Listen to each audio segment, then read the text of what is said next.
move. Ken O'Brien of California Davis. Obviously, the Jets know something that, the people up there don't. Fullback. Hello. Roger Vick. Jeff Lageman. Jets just don't understand the draft all about. Blair Thomas, running back, Penn State. Johnny Mitchell. The New York Jets select tight end from Penn State, Kyle Brady. Vernon Golston. Cleveland's graded the 5th pick to the New York Jets.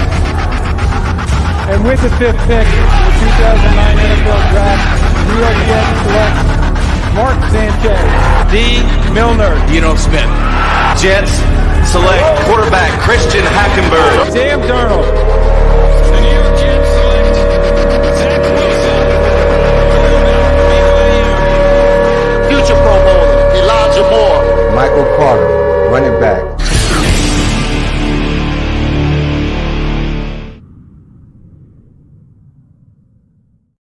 Well, talk about making it by the skin of your teeth, young sir. How goes it, my friend? I'll tell you, man. Look, everybody, welcome to this week's 10 o'clock mock. I shit you not when I tell you that the intro was ending. It was 3 seconds left, and Dom popped up on my screen. Just finishing up from the Talking Jets draft show with our buddy Ryan over there. Dude, well done, sir. How you doing tonight? Very well, my friend. Been busy night, good night. Looking forward to this one though. Look, this is, listen, I might be a little bit biased, so please, if you're listening, anyone out there, don't take offense, but this is always my favorite show to do, dude. This is always my favorite show. This is my favorite show because how interactive it is with you guys in the chat. We try to drum up not crazy, sometimes crazy, but different scenarios. Yeah, different scenarios, and it's just tons of fun, man. Yeah, I am the marathon man today, Alan. You're right. Yeah. I went from literally one from the other. I mean, dude, that was well done. I mean, perfect. Even though, well, in truth, we did start a couple minutes late because I was waiting for the show to end, and then it was like 10:02, and I said, I just can't. I can't wait anymore because you sometimes you lose track at the end there. I can relate to that. It just happens. You look up, and then 8 minutes went by. Like, oh shit, yeah, I was supposed to end. So I get it. But guys, we are excited to be here tonight. I want to say hello to Gitmo Bob. What's up, buddy? It's always good to see Bob around. Love Gitmo Bob, man. Yeah, love we were missing Bob for a minute there, but it's good to have you back, my good friend. And I also want to just comment quickly that Dakota is first once again. So well done, Dakota. It's good to see you just sliding in here in the early slot. It's good. Look, at 5:10 p.m. that one was. So not bad. Rusty Spooner's back. It's good to see Rusty. Well, listen to this. So a couple things. Number one, tonight, the theme, everybody, is that we are going to get our wide receiver tonight. Now, I know that since we planned the mock, we had some news, right? Now, maybe it would have been nice to, and we could adjust, we could do whatever the hell we want, right? Mm-hmm. But the Jets decided to release Lake and Tomlinson, Dom, which is an interesting timing of it all. And so we could do that. We could be like, oh, well, now we got to kind of address this need. But I think we keep it where it is. We wanted to look and explore the wide receiver thing on a little bit of the extreme side and on the exciting side, and see what that does to our draft. Like, again, this show is really predicated on the exploration. It's not so much, this is our mock and this is what we think. It's like, let's bring up scenarios and see what that would do to our draft, what it would look like. So many years, and we're here again, Dom. Back in 2020, it was like this. Even last year, a little bit, it was like this. But here we are, and there is our needs are offensive line and wide receiver on the offense. In 2020, it was the same thing. And the big argument back then was, do we take a tackle or do we take a wide receiver? Now, the tackles in that one were Andrew Thomas, Mekhi Becton, Wirfs, and Jedrick Wills. That was there were some others, Jones and some others, but that was the top four. And then you had the wide receivers. It was Judy, it was CeeDee Lamb, it was Ruggs. You had Jefferson and Mims. You had all these guys, Laviska Shenault. It was a really, so the argument was, and Jets Nation was kind of split down the middle, Dom. Yeah. Some people said, like, if there are 2 tackles taken, for example, why take the third best tackle when you can take the best wide receiver? And that was an argument. Now, I was firmly on the offensive tackle side in that draft, knowing it was a deep wide receiver class. But we're kind of looking at a similar scenario here, Dom, where once again, offensive tackle and wide receiver, and there's a good chance that when we pick at 10, you're looking at the third tackle or potentially the second, third wide receiver, probably the third wide receiver too. So you got a decision to make. So what we're doing tonight, Dom, is we're going to go ahead and trade and get our wide receiver. But just before we do that, any thoughts on Laken Tomlinson or on the idea of tackle versus wide receiver in this draft for you? Funny, because we just touched on it, both points on Ryan's show to a little bit of extent. My Laken Tomlinson thing is, listen, I'm sure he seemed like a really good dude. He seemed like he, had a great attitude. I'm sure that he was loved by his peers in the locker room. But it was time to go. I was not surprised in the least. If there's anything that was surprising about it being, was that they outright released him now, as opposed to a post June 1st. And why? Why did that surprise you? Talk about it. Because I mean, you took on a larger dead cap hit by doing it now, and you didn't free up as much money. And when we freed up $8 million instead of possible to 12.8 million or something. Yeah, just under 13, right? So, but talk about the logic. What's up with that? Yeah, go ahead. But what? This tells me that the 2 things, that since they did it now, one of 2, well, I think probably 2 things. One, they wanted to show him his due respect and say, hey, listen, go, we'll let you, negotiate come the legal tampering period, which I think even if they designate him a post 6-1 cut, he could still negotiate with teams. It can't come official until 6-1. But even more so that they have something in the works. There's a reason that they needed the money right here, right now. And I talked about it briefly on Ryan's on the show with me and Ryan. Legal tampering doesn't start until the 11th, but don't get it twisted. These guys are all already moving and shaking. They have targets that they're honed in on. I'm sure there's been conversations to an extent.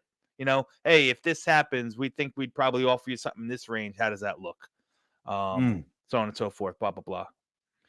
Well, I got to say, I would love to believe, and I'll tell you what, up until last year's offseason, really, I would have bought in. I said, no doubt, Joe Douglas has something cooking. It's right on the back burner. They're going to get rid of Laken, bring it up front. I got to believe it, right? But I'm not so sure right now. I think, just like you were kind of alluding to, I think the Jets are this whole nice guy thing that Joe Douglas is kind of softish and Robert Saleh wants to be everybody's friend. I wouldn't be surprised to learn, and we heard it last year at the end of the year with Dalvin Cook and Saffold. We want to give these guys a chance to sign on with other teams. We saw Joe Douglas do it with Avery Williamson and McClendon, trading them to contenders. And I wouldn't be blown away to find out that the motivation is as simple as this. We like Laken. He's a good guy. We wanted to give him as much time as possible to negotiate. Like, it doesn't have that benefit. And I would love to believe that the Jets were shrewder than that. But I haven't seen it lately, Dom. Yeah. In the beginning, I did. The Joe Douglas trades for the first 2-3 seasons our off seasons were unbelievable. We were like, oh my God, we called him a thief. People are going to stop trading with Joe Douglas. These last few, it doesn't feel that way lately. And that $13 million would have been significantly more beneficial than $8 million.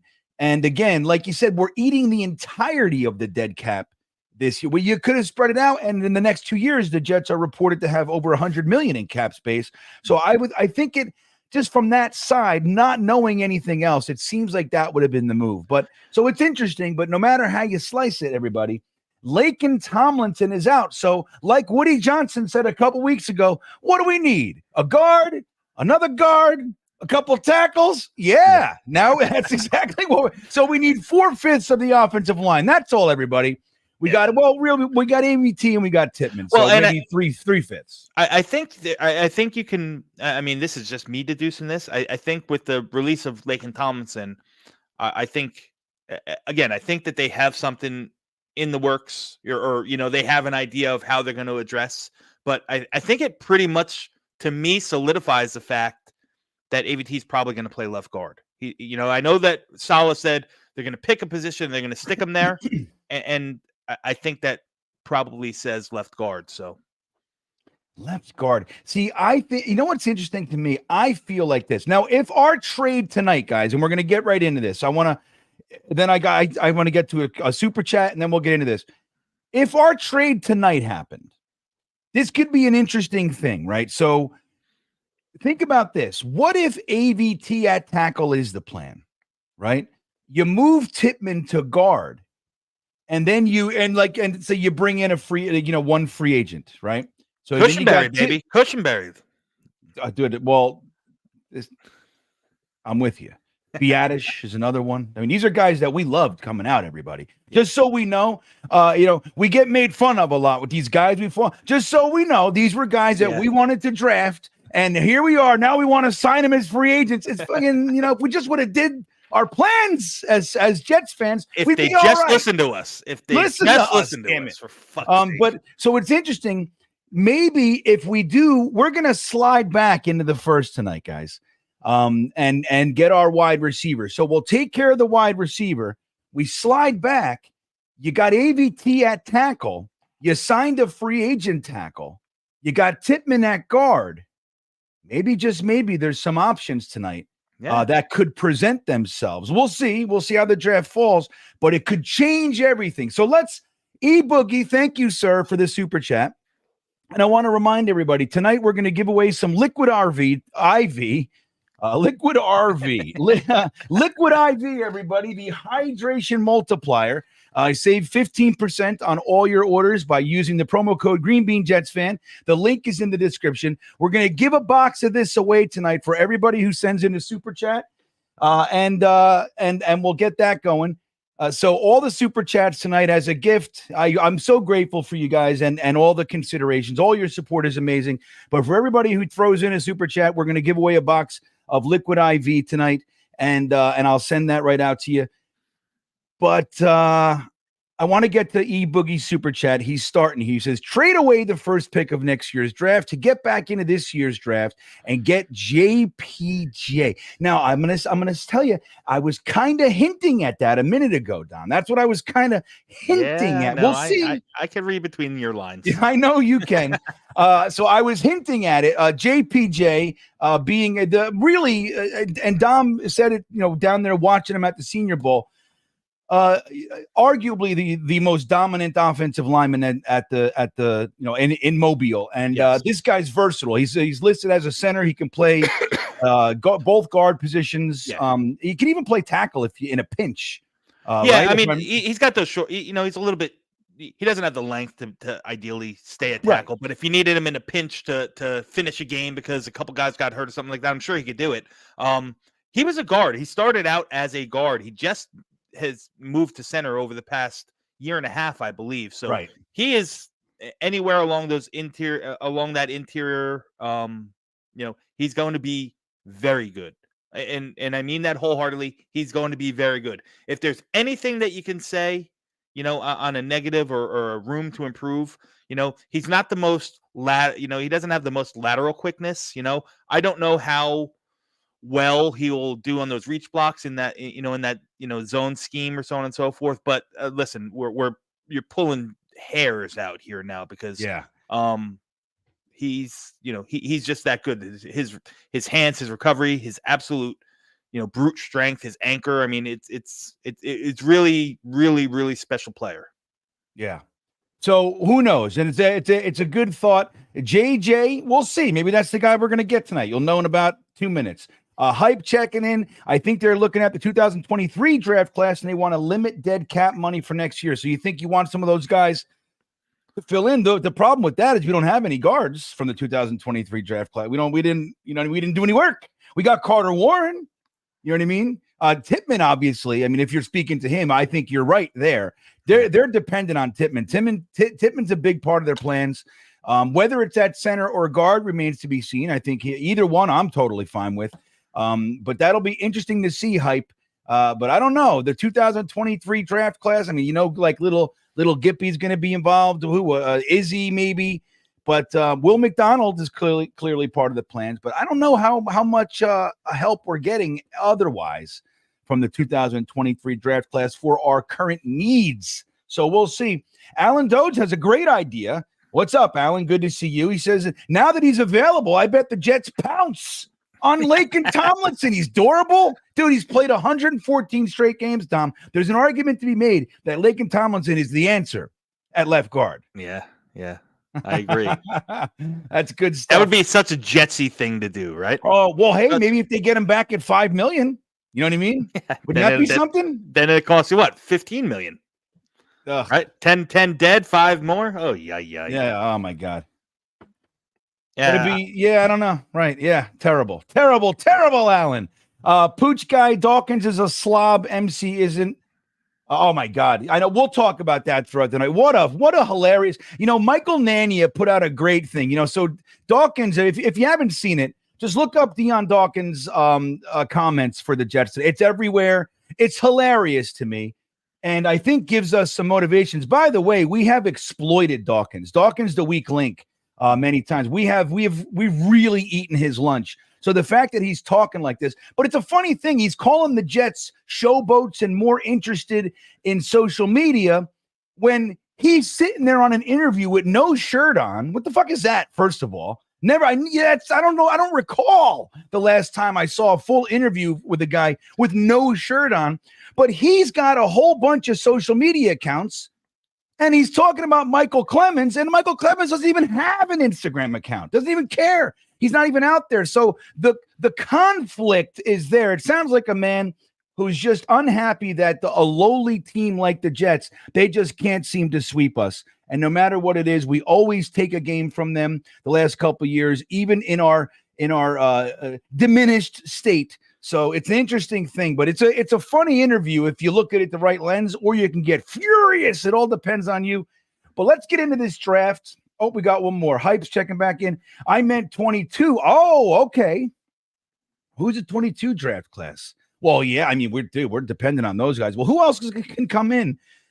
Who else that we haven't seen? I mean, Max Mitchell and Clemens. That's it. I mean, everybody else is a and they tried that little experiment of moving Max Mitchell into guard. Oof. Yeah. Modine says Dawkins is right about the Jets trying to look cool. Any big game? I don't know about that. I mean, look, you could say Sauce. I mean, I can see what you're, but Sauce backs it up, dude. It doesn't matter. You can do whatever. And he's not a punk. He's funny. He's just kind of out there playing his video games. He does his shit. But Sauce backs it up. Who else? I mean, who else is an Instagram punk? I don't know. I don't see it. But so, Dom, we're gonna do some stuff tonight. I want to tell you guys. I'm gonna control the sim tonight. Okay. Which, as you guys know, usually it's Dom C. Tonight, we're going to use a different platform that we've never used on the 10 o'clock mock. I talked about it a little bit pre-mock season. We're going to use the Draft Buzz simulator here, Dom. Now, look at the graphics already. Isn't that nice? Wow, look at that. Fancy here. Fancy pantsy. That's what we like to say here on the 10 o'clock mock. Fancy pantsy Magoo.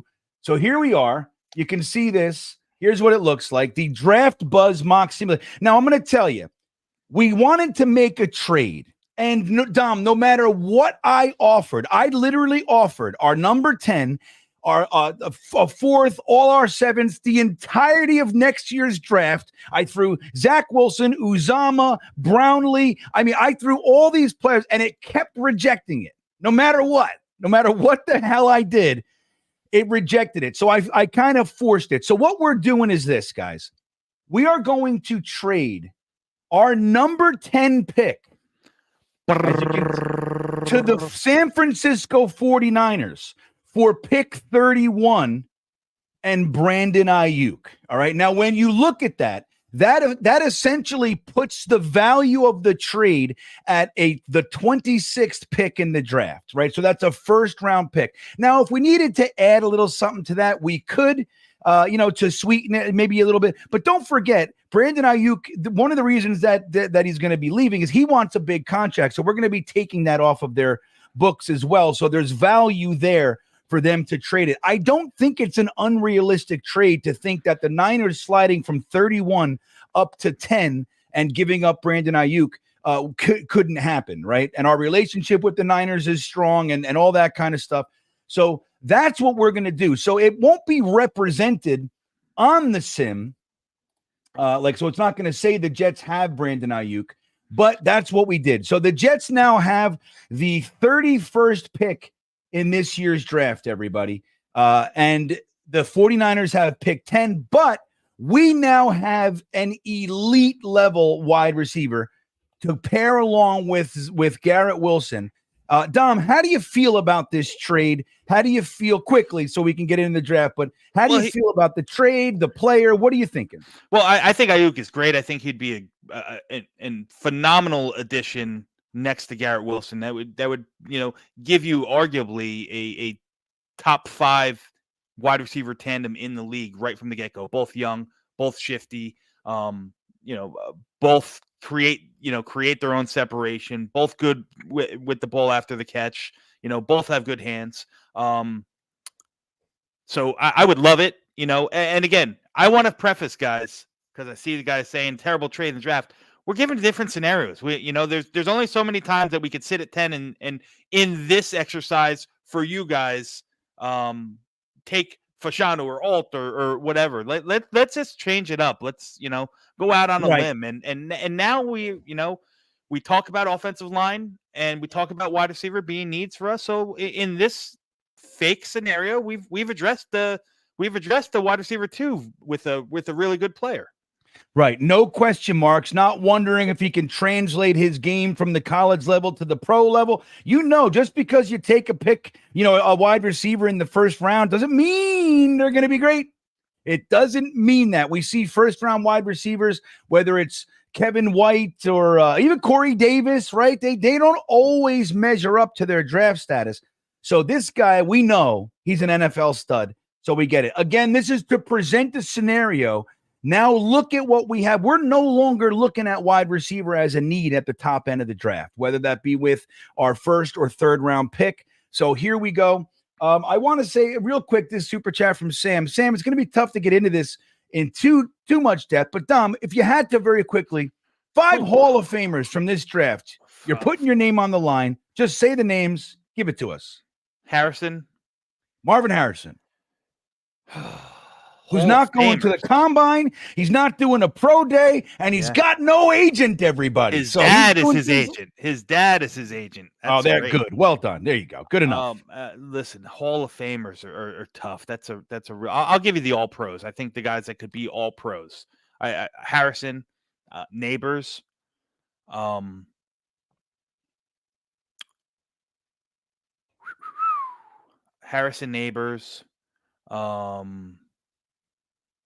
Listen, off the top of my head, that's the ones I'm comfortable with going. I mean, there's very, very good players.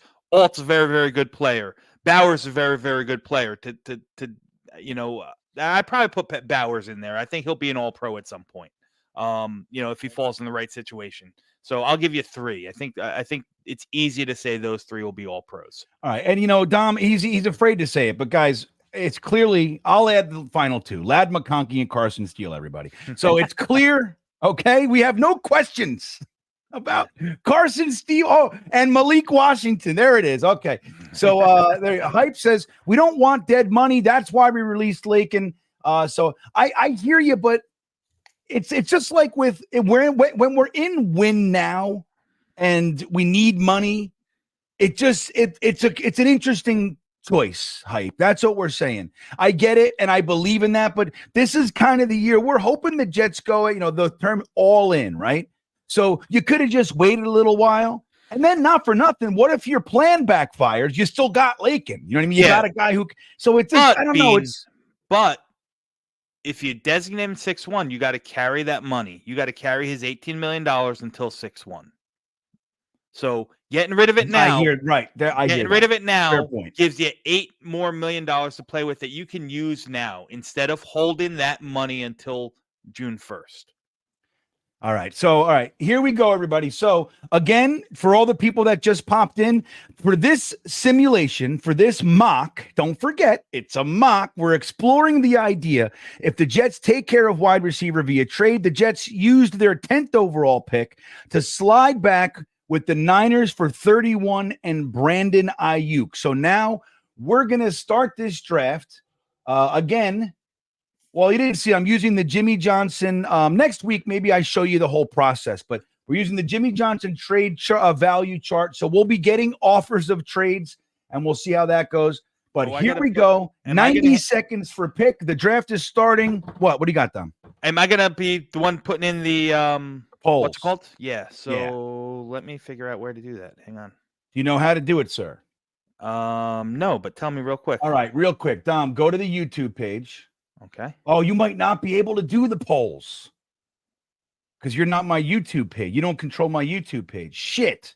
All right, I'll do both. No big deal. You're going to talk. Okay. It's no big deal. I got it. I got this shit. Okay. You are the man. Let's rock. Yeah, this is the old days when GreenBean was fucking running 3 sims at once. And all right, so here we go. 3, 2, 1. The draft has begun, everybody. All right, there they go. DeWalt, Neighbors, May, Latu. Look at this. Brock Bowers. I want to pause it and see who they took. Who did they trade up for? Defensive line out of Illinois. Look at that. Curzon Newton. Yeah. Interesting. Okay, here we go. There goes Morgan. Look at all our guys. Oh, Furtado. Oh, they're all gone. Everybody's gone. Offensive tackles, they're all gone, Dom. What do we do? Wait, why did they keep going? I don't know. Why did it keep going? I have the first pick. Why did it keep going, Dom? That's bullshit. What happened here? I can't see because. All right, we'll do it over real quick. I'm sorry. So I don't know why that happened. It's supposed to see. It's this new and fancy site. It's fine. But all right, so this will give us an opportunity. So we're doing 7 rounds. We'll do it at this speed. I don't like let's do we'll leave it right there. Trades are on. We're using the Jimmy Johnson value chart. But look, we have all the other ones too. The Harvard is another one. So we'll stick with Jimmy Johnson. We're going to take the Jets. Okay. We're going to enter the draft. Now we're going to make a trade right here. So we're just going to quickly. Whoops, I didn't pick our thing. So here we do this, and then we go. The Niners, again, we're getting. Pick 31. Yep. So we're getting, you see it? I have it, right? Yeah. So we received 31. They received 10. And let's see if it's accepted. Trade, of course it is, because why wouldn't they trade for nothing? So we're getting Brandon Aiyuk. Now let's see. Why the hell didn't it give us the pick before? Let's start the draft. Here it goes. Marvin Harrison going first. How realistic do you think that is? I'm hearing a lot more smoke around that one. Going first? No, I don't think so. And San Francisco just took Jaden Daniels at 10. What? Okay, Jaden Daniels. Oh, that makes no sense. Although there is talk of them not being in love with Brock Purdy.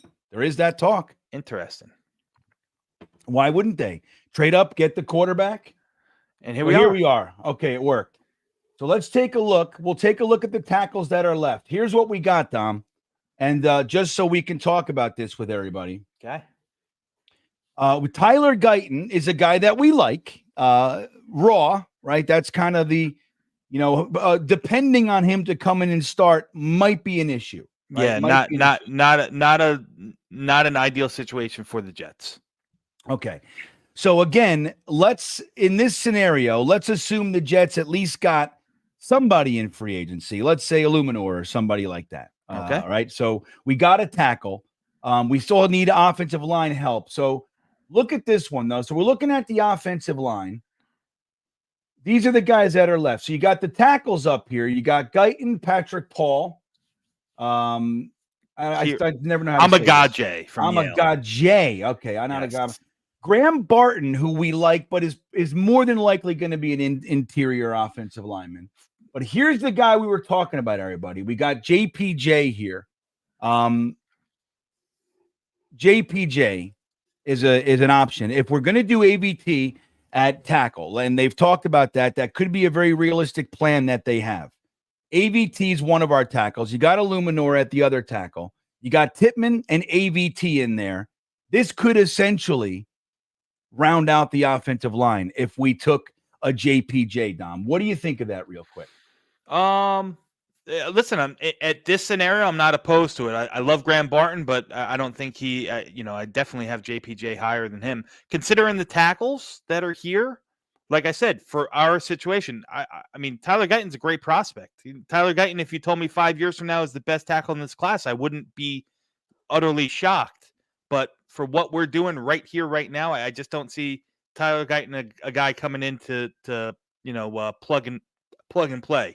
He's a guy that's going to need some time.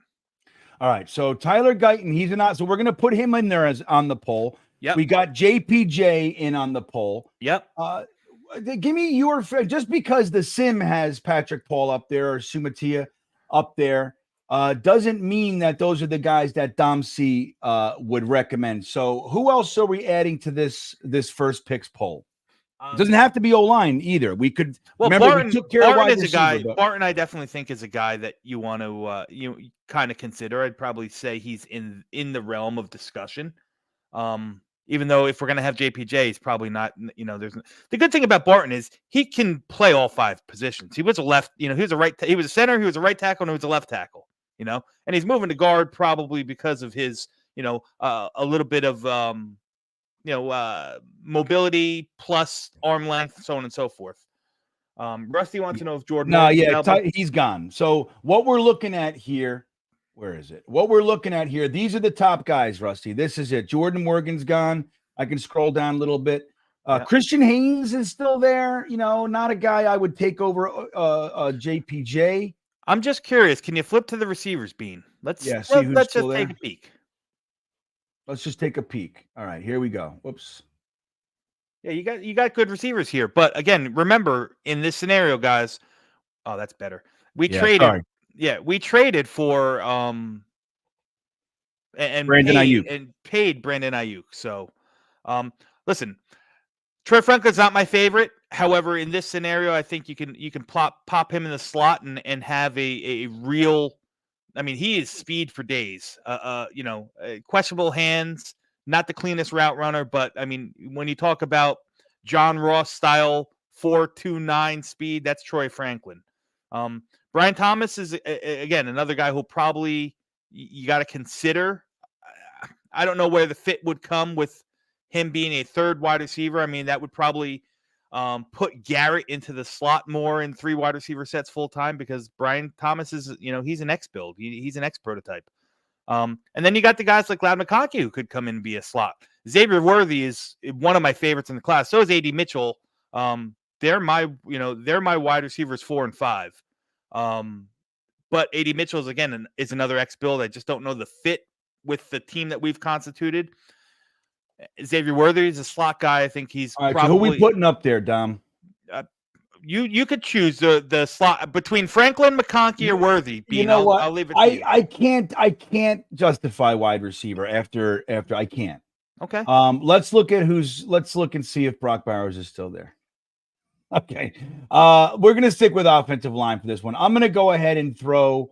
Let's throw. We could throw Patrick Paul up there just because he's a tackle that some people like. All right. So here we go, guys. We're gonna do 90 seconds per pick. All right. The poll is up.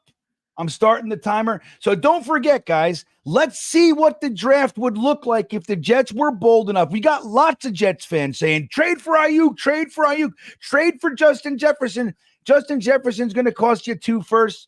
In this scenario, Brandon Aiyuk costs us the 10th overall pick. We did stay into the first round, but we went back. The value of the trade is the 26th overall pick in the draft. So it's not unrealistic. But what would our draft look like? This is an exploration in scenarios, right? That's right. So That's exactly what it is.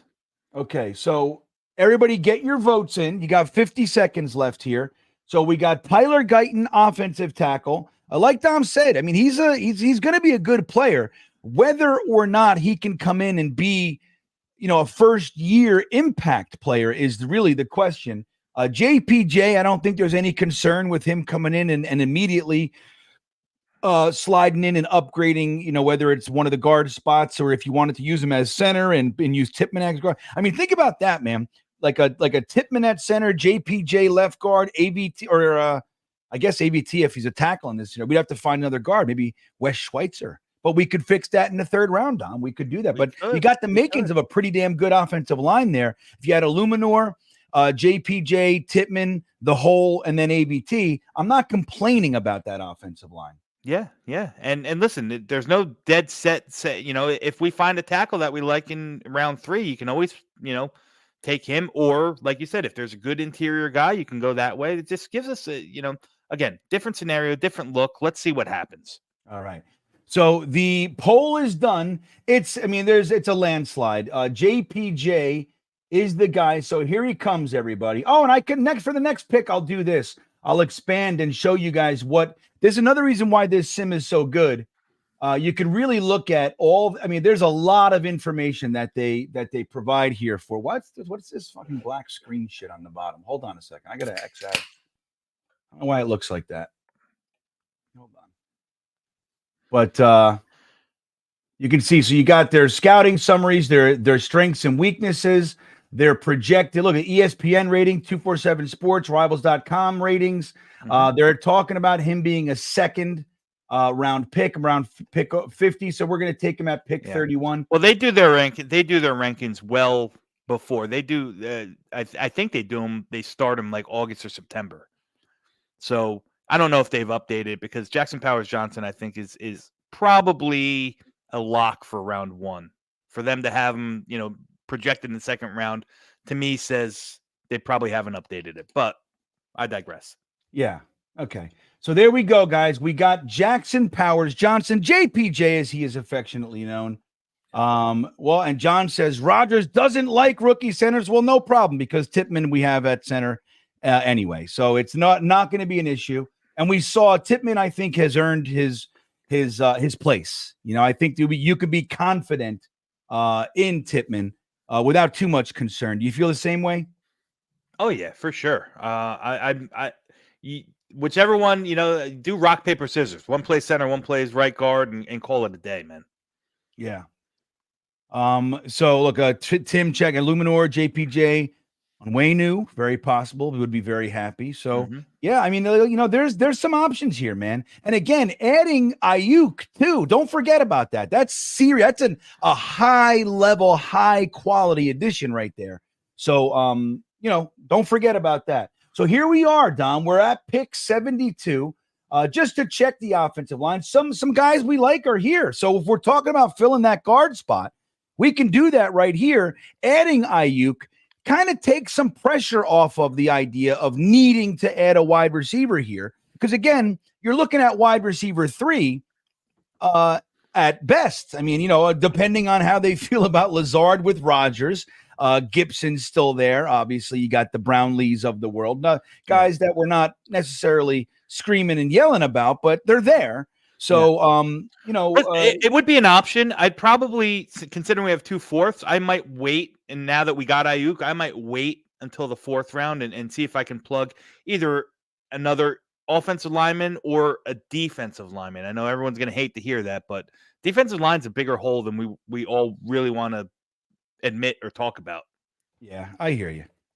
So we'll throw one of them in. All right. So let's talk about the guys that we think should be in there. The first 3 right on that board, man. What's that? I said the first 3 interior guys, if you're talking interior offensive linemen, you got to put Hayes in the poll, you got to put Beebe in the poll, you got to put Mahogany in the poll. I think they're all realistic. I think they all could come in and play. I legitimately think that all three of those guys could start. Yeah, in the NFL, I would feel.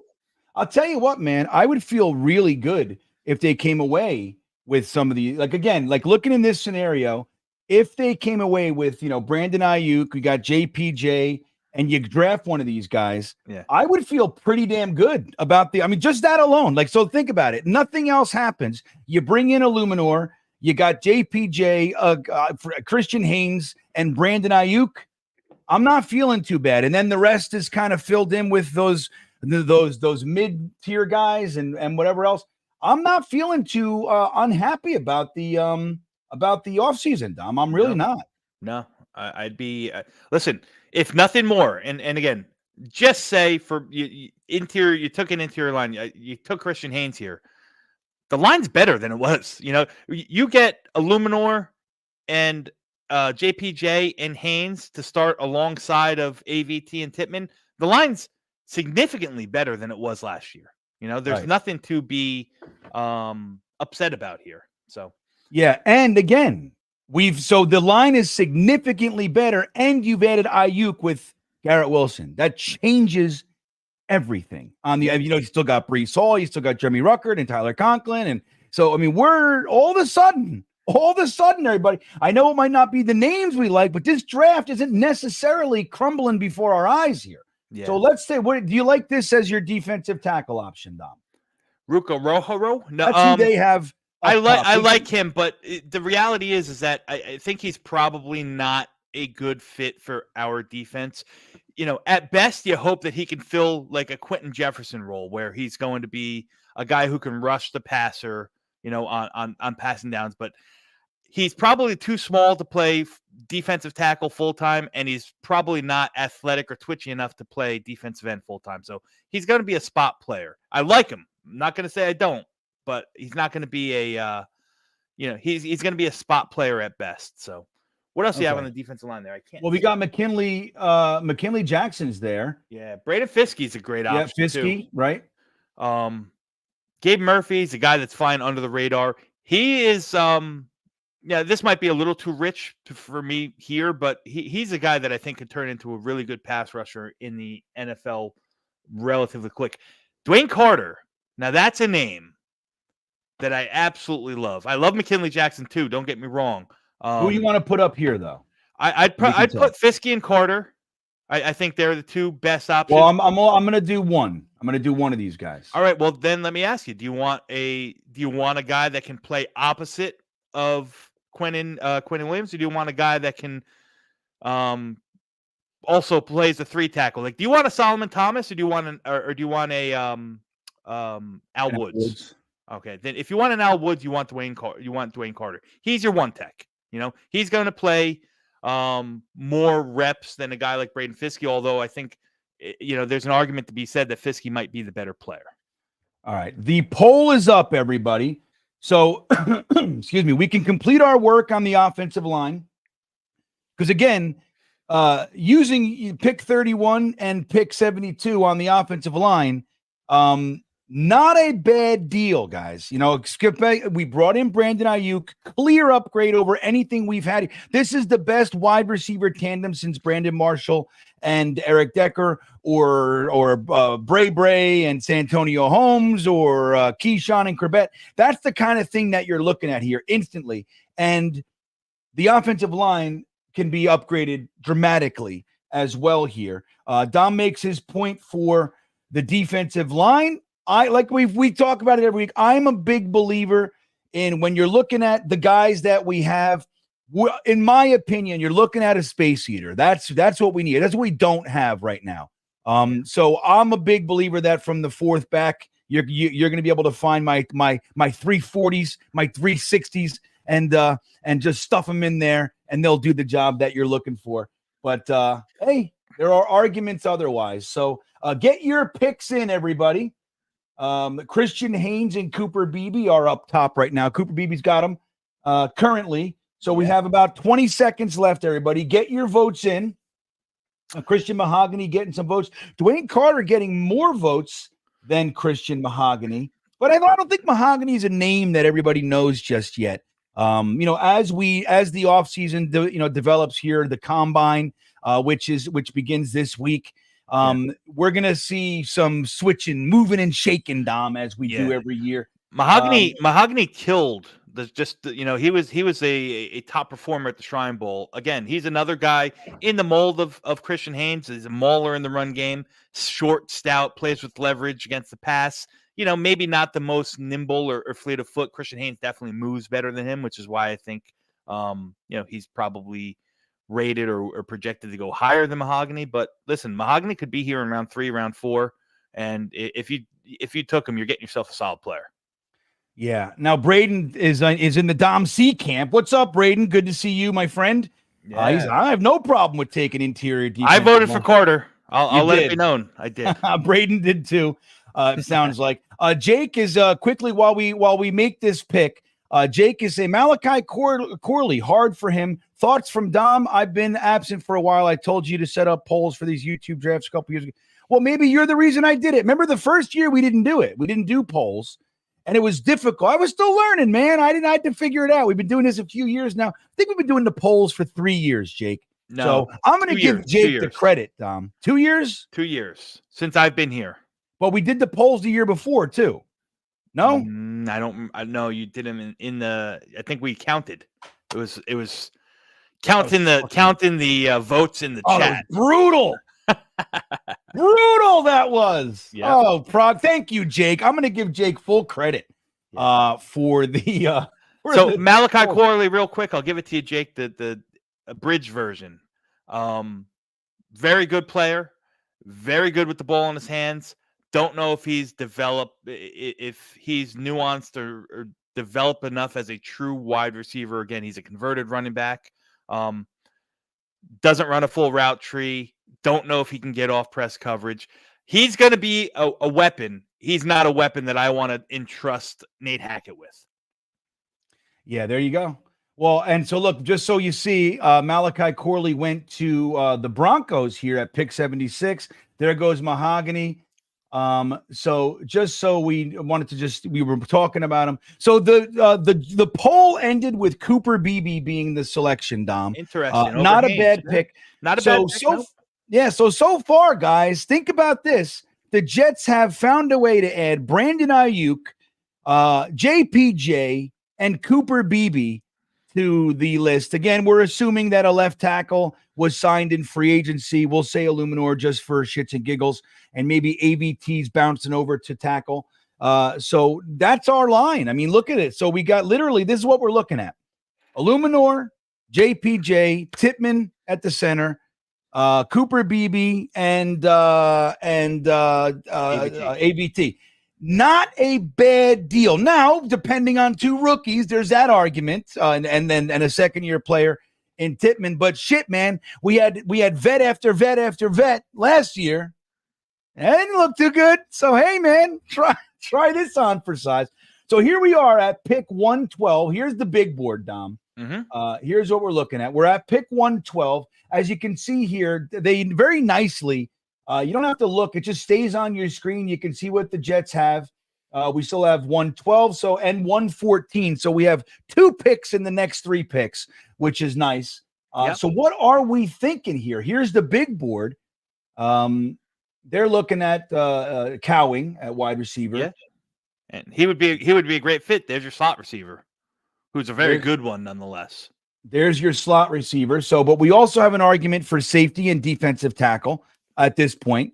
Unless you want to take one of these fourths and continue to bolster the offense. I think that's fine bet by me. Well, remember this, that we have 2 picks almost back to back. So we got another one coming up. Wide receiver, so you can put a wide receiver. You can talk about the defensive line or safety. I'm going to tell you, we got to look at cornerback. Yeah. I don't know, man. I struggle when there are potential holes. Now, what do you think? I don't know. The Jets gonna retain Whitehead? I mean, is that a thing? No, I think they've already. I think he's a free agent. He is a free agent, but we can re-sign him. Well, yeah. I mean, I don't think he's going to be a priority re-signing, I should say. You know, listen, you might bring him back on a cheaper contract, but I don't think that precludes you from looking at drafting a safety. Mike, the stats guy, you can laugh. You're not the only one that's laughing. I'm telling you, it's going to be addressed in this draft. They only have 2 cornerbacks under contract after the 2024 season. All right, so I'm going to throw up Cowing just because he's slot receiver. Yeah. So we'll throw him up here. Okay. We will open it up. I can. You want to put your boy Malik if he's there? I might. I don't know if he. I thought I saw him, but go off the board. Yeah. But let's see. Let's see what we got. Nope, there he is. Yeah, we'll throw him up there. Malik Washington, who I was just talking about him. You know, I'm in Charlottesville, as you know, and everybody knows his. He played for the Cavaliers last year after playing at Northwestern. But boy, oh boy, is the buzz around that kid serious around these parts. Let me tell you, man, it's not a joke here. And we're all excited to have him go. I mean, he's got a draftable grade. We're thinking here, people. I mean, I had a conversation. Somebody said, dude, he could slide into the first. I said, nah, I'll let you believe that. But I mean, hey, man, if he blows the combine, I mean, who knows, right? But you know, this is the landing spot for Malik Washington. Right. Yeah. Day 3, early day 3. All right. So we got some defensive tackles here. Yeah. Well, Darius Robinson. I mean, you got to put him up there. He's a first round pick. So you either going to put him up here and he's going to be the pick, or you just forget him and bypass him because he's still on the board in round 4. He's going to be more than likely a first round pick, for sure, a top 50 guy at absolute worst. So I would vote on passing him up like he's not here. Yeah, right. Like he's not there. Right. Yeah. Okay. So who else we got here? These are edge. If they, even here, I mean, if they draft an edge with their first, 4th, I'm going to be a little upset. Even here, I still would be, unless it's something like that. Somebody you cannot pass up or something like that. But I don't know. I still struggle with the idea of edge. Any of these defensive tackles are Dom C approved or what? Well, if you go down a little bit, I mean, it might be a little rich here. Probably not 4th round. Christian Boyd right there out of Northern Iowa. He's another guy who blew up the Shrine Bowl. He's your big nasty. He's your one tech kind of guy. They have him listed as an edge, but he's not an edge. He's going to be he's a defensive tackle through and through. Nose tackle, defensive tackle right here. Yeah. He's very impressive for a small school kid who kind of stepped up to the plate and really showed his stuff at the Shrine Bowl. I wouldn't be opposed to a guy like that. You talk about a run stuff and big nasty, that's the kind of guy. So here's his strength. Possesses the length and power to ward off offensive tackles. I always love the strengths and weaknesses. You go down to the weakness and it'll go, doesn't possess the strength to ward off offensive. It's a funny thing. Boyd has to win early in the pass rush as Boyd lacks go to counter. He also can be slow to locate the ball on misdirection plays, and he lacks the speed. So, right, we're not looking for the speed guy. He also shows some stiffness when trying to bend the edge. Good. We don't want to put him at the edge, and he's not a true edge burner. Might better kicking inside. Dude, those are the weaknesses I would love to see if I'm trying to get him at defensive tackle. Hand use is excellent, strong enough to lower body, all these kinds of things. So good prospect, I say, and it's day 3. We're in day 3, and he's an early day 3 guy. 4th, maybe he floored because of the lack of love that true interior defensive tackles get that aren't like your 3 tech pass rushers like Quinn Williams. Maybe he drops a little bit later, 4th or 5th round, but this is a soft landing spot for him. Okay. Now, all right, just because I do love Dom, I want you guys to know that. So we'll take a look into the defensive back realm. You'll see the safeties and cornerbacks here, but so there are some cornerbacks here. Now we already have Craig James, bitch. So I don't know about this DJ James character, but everybody else, who are we looking at here, Dom? Anybody of interest? I mean, Bo Braid is good. I don't know if he's, I think he's a good depth piece. I don't know if he's a guy that I'd look to put in, and come in and play solid reps off the get-go. Max Melton is great. I think he's got inside-outside versatility at the cornerback.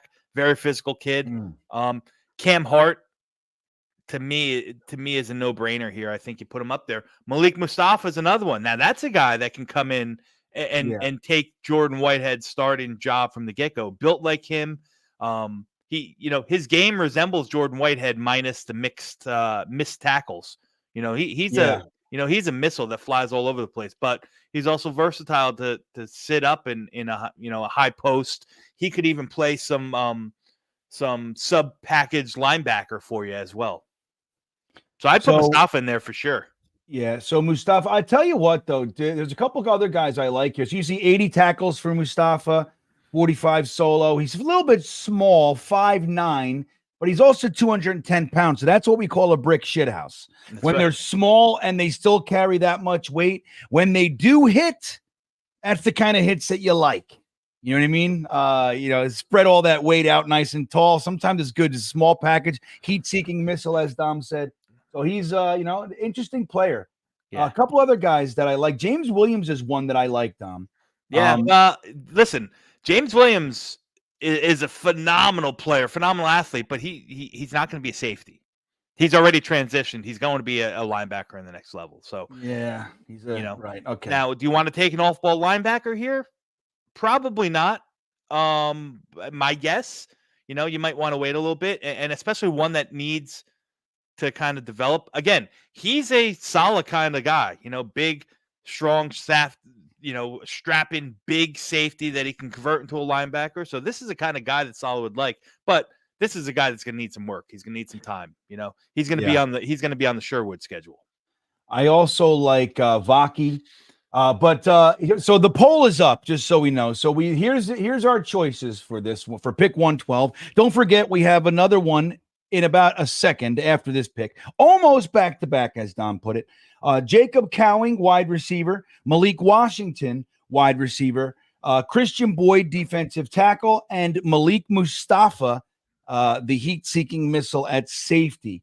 Yeah. So right now, Malik Washington's taking it home. Boy, oh boy, if we came away, no matter how it worked out, we're moving picks, trading all this shit, money over here, money over there. If we came away in this offseason with Brandon Aiyuk, Cooper Beebe, JPJ, and Malik Washington, I might pass out before your eyes. Yeah. Listen, you're absolutely right, but I still would have loved Cam Hart here. Hey, I'm not getting off that cornerback thing, Bean.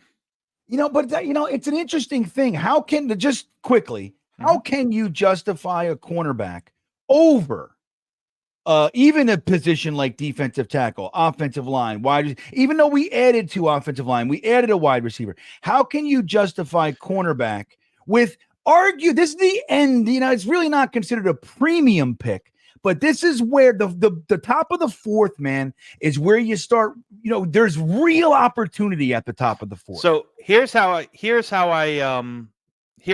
say it to you, Bean. Let me ask you this. Are you expecting to find a starter here that's going to come in and plug and play and start?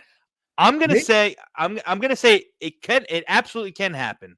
But to me, this is where I'm looking for the guys that, even maybe if he doesn't start, that he's got the potential to be very, very good. The talent of a guy like Cam Hart, for me, would be, well above, the defensive tackle, a defensive tackle which you can still fill later, or, a slot receiver where there's a couple guys on the board that I like. Again, depending on how the board falls, it'll go. But you get a guy that you can, even if he doesn't come in and play starter reps on day 3 right away, but could be a starter for you down the road. That's where I can appreciate that. I can. But in this scenario that the Jets are in, are you going to find an immediate starter here? Maybe not. But can you find a wide receiver 3, 4 that's a contributor? Yeah. Can you find a defensive tackle for the rotation here that's going to have an impact? No doubt in my mind. A safety? Absolutely. Especially when you're looking at strong safety. Yeah. You know what I mean? If you're looking at a strong safety, you want somebody short tackler, ball in front of him kind of a guy, you know, you can definitely find that in the 4th round. Where cornerback, I think what you're saying too makes sense, but it's more of a future pick. You'd be looking at his impact on special teams. Yeah, you'd be looking for his real impact next year. But does the talent and the projection of his overall game outweigh a guy like Malik Washington? Listen, I voted for Malik Washington in this scenario. I think he can come in. I think he can come in and play meaningful reps more so than a guy like Cam Hart on defense would right here, right now.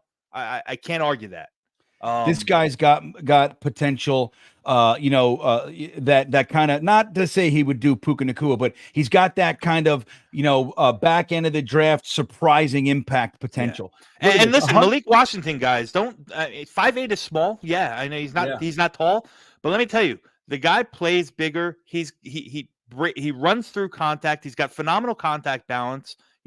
Tight routes. There's a lot to like about Malik Washington. So I'm not trying to downplay him. Again, I just think, like I said, at some point you got to take the best talent available. I get it. And to me, there's an argument to say that it might be at a position that you don't see as an immediate need right now. I hear that. Not this year is my number one argument. Okay, and that's fair. And the fact that we blew it last year, Dom, because last year was not this year, man. And we did it anyway. We drafted for the future. I can't do it again. So just quickly, Malik Washington did win that one. So we drafted him. So now we got JPJ, Cooper Beebe, Brandon Aiyuk, and Malik Washington. Holy macaroni, is this a different offense, everybody? Especially when you consider adding a mediocre quarterback, but better than we've had, like Aaron Rodgers, right? Middling-ish, average. Now I want to call something out here. All right? Yeah. I want to call something out. I think Bean is fixing these polls because every single one of these players that he picks is a GreenBean guy. Every single one of these players that we pick is a GreenBean draft. This is it. These are all GreenBean guys, and I'm serious. And obviously, I'm a tongue in cheek. I know you're not fixing the polls, but you love Beebe. You love JPJ. You always like centers. You love Malik Washington. I mean, geez Louise here. I know. If we come away with Carson Steele, you might have to send in the FBI for this one because. But quickly, just a guy. Who the fuck is JPJ? He wants to know. So Jackson Powers Johnson. Yeah. Also, fun fact, he was Zach Wilson's high school teammate. Ooh, there's benefit there. There you go. Yeah. So he's a Jag. You should look him up, man. Yeah. Watch some tape on him. Incredibly versatile offensive lineman, immediate starter. No questions asked. Yeah. Jeremy and I interviewed him at the Senior Bowl, like but we were waiting our turn and whatnot. And before we started the interview, he's like, "Hey, yeah, Jets guys, yeah." He's like, I'm, he's like, "I know about the Jets. I played high school with one of the players." I was like, "Oh, really? Who?" It's like Zach Wilson. I was like, "Oh man, should I not interview you?" Did you say that? No, I didn't. Oh, say it. Maybe at the end we can pull up that interview. If we remember, at the end of the show, we'll play Dom C's and Jeremy's interview with our first round pick. So, all right. The big fella says, well, there was a question. It's funny. He says, Ager says, how the hell do you know all these players? Dude, because this is Dom C's world, buddy. We are living in Dom C's house right now. That's how. Dom, because he's doing this all year, man. Dom's a true expert. When you're looking not expert. Stop it. You will let me compliment you, damn it. Dom doesn't like compliments. We're just having a conversation earlier about this. Dom, this is what Dom does. Okay. Dom is he's going to be a pro scout before you know it. You'll see. And Dom's the real deal, everybody. Now, you don't have to agree with him. I don't always. And I'm usually right. It's crazy because Dom C's better than me, but I'm right more than him. It's crazy how that works, Dom.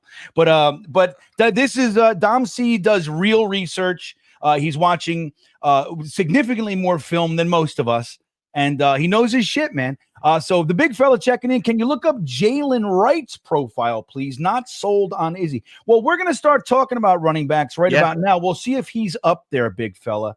But let's move into quickly the and thank you for the super chat. So, but let's see if he's there. If he's there, I'll open the profile for you. So we are at pick 114 right here. See, this is us, 114. This is the big board as they see it. So Cowing's still there. We got 2 wide receivers. I think we can kind of phase that out. We also got 2 offensive linemen. Not to say we couldn't add more, but here's what they have. But we're still looking. If we're looking at needs, Dom, we're looking at defensive tackle, safety. You can throw your cornerback, but running back is a real one. We should also take a look at the quarterbacks. See, Jordan Travis is there. Sam Hartman. Jordan Travis is an interesting 4th round prospect, right? If we are looking to add somebody with the talent to potentially develop into somebody, he's got that, in my opinion. He's, and getting him in the 4th, I think is good value. Sam Hartman's another guy that you could look at. I'm tired of Dom. I refuse to allow Dom to mention Keaton Slovis again. Not allowed. But so what are you thinking here? Let's take a look. We got the running backs. Yeah, let's look at the running back board. Here we got there's Jalen Wright. So let's take a look. What do you think of Jalen Wright real quick for big fella? Listen, I'm going to be completely honest with you. I haven't really seen a lot of now the Tennessee offensive tape for Jalen or the Tennessee offensive tape I have is very, very limited. I haven't seen a lot on Jalen Wright that completely wows me. But I'd be lying if I said anything different than my opinion on him has really, really yet to be developed. I don't have a good enough basis. I just be making stuff up or, kind of skewing one way or the other. I just haven't watched a lot of film on Jalen Wright. He's just a guy, one of those. Listen, I get film, and I don't get to pick and choose. All right, I want, Jalen Wright, and I get a whole history. I get bits and pieces of what is given to me, and he's just not a guy that I've really been able to dig in. So I don't have a real opinion on him. I know that people really love him. I know that people really don't care for him, but I think that's the same with this whole running back class. There's never been so much parity in a positional group as there is with this group of running backs. You talk to 5 people and they might have 5 different orders of how the top of the running back room is going to go. So, if you want to click on the running backs here, again, I can't. Yeah. So I was just taking a look. So just quickly, he's 5'11", 210. He pulled in 1,000 rushing yards, last 7.4 yard average. So, hey, numerically, he's also got 22 receptions for $141. Got 4 rushing touchdowns. So, he had himself a solid year for sure. But we'll take a look here. Yeah, I will tell you this, guys, without looking at if he's here on the board, the running back that I like best in this class is Bucky Irvin from Oregon. He's a smaller guy, but man, he runs hard. He runs physical. Again, another guy reminds me similarly play style, much faster though. Play style of Michael Carter. Michael Carter, for all his limitations, I thought the one thing that we haven't been able to replace since he's been gone is what he can do. Take a hit and keep going, right? That contact balance, the ability to just keep falling forward and moving through arm tackles and stuff like that. That's Bucky Irvin. But with I don't think he's there. A second gear. Okay, so Braylon Allen. If you like AJ Dillon, you'll like Braylon Allen. They're the same kind of guy, same kind of build, big, strong. I think maybe not ideal fits for the outside zone. I think that's really been what's hindering AJ Dillon in Green Bay. So he's not a real scheme fit, but he's a big, bruising, physical back. You need to get a couple yards. That's what you're going to do with Braylon Allen. All right. So who else we like here? You like any more running backs we should throw? So I'll throw Braylon Allen up there. Yeah. I mean, listen, Dylan Lowby, I think, is a great player, but not. This might be a little early for him. I do in my opinion. Yeah. Isaiah Davis, the same thing. I really like Isaiah Davis, but I think the 4th round is probably a little too rich, if I'm being honest. Okay. all those guys. I Yeah. think Braylon Allen, and again, that I'm being honest that I can't give you a true assessment on Wright. So I out of knowing what I know, I'd probably only put Braylon Allen on there. So look at this. I think all the tackles are still here, Dom. Those are all defensive. These are all, for the most part, I think a lot of these are edge rushers.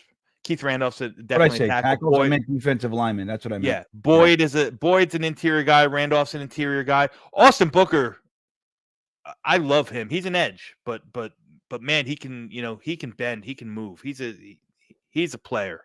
I would love him in this spot. I think you put Boyd on there.